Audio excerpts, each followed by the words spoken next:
अमचन music की शानदार प्रस्तुति। हे मैया बेटा सुपर दीहा हे खुशी रिकॉर्डिंग स्टूडियो बलुआहा। हे मैया चढ़ाई बजो रहा सुपवाहा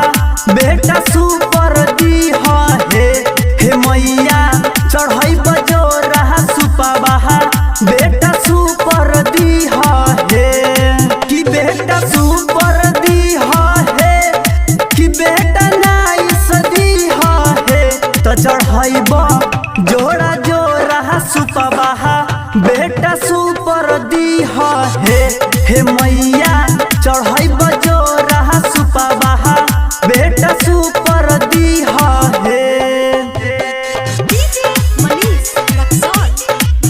बेटा सुपर दीहा हे मैया बेटा सुपर दीहा त पूजा कलिया सालो सहाल बेटा दीहा हमके बबाल हे छठी मैया बेटा दीहा बबाल त पूजा कलिया सालो सहाल बेटा दीहा हमके बबाल हे छठी मैया बेटा दीहा हमके बबाल त दौरा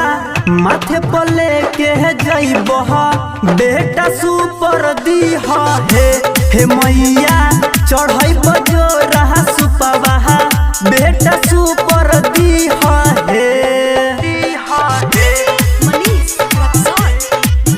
बेटा सुपर दीहा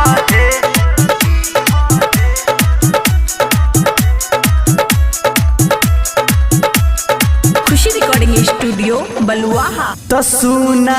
सुना लागे छै अंगनमा पूरा कर दहो तूफानी के सपनमा हे छठी मैया पूरा कर दहो बिपिन के सपनमा तो सुना सुना लागे छै अंगनमा पूरा कर दहो तो बेसर के सपनमा हे छठी मैया पूरा कर दहो बिपिन के सपनमा तो गायक कृष्ण गावे भजनिया बेटा सुपर दीहा हे मैया चढ़ाईब जोड़ा सुपवाहा बेटा सुपर दीहा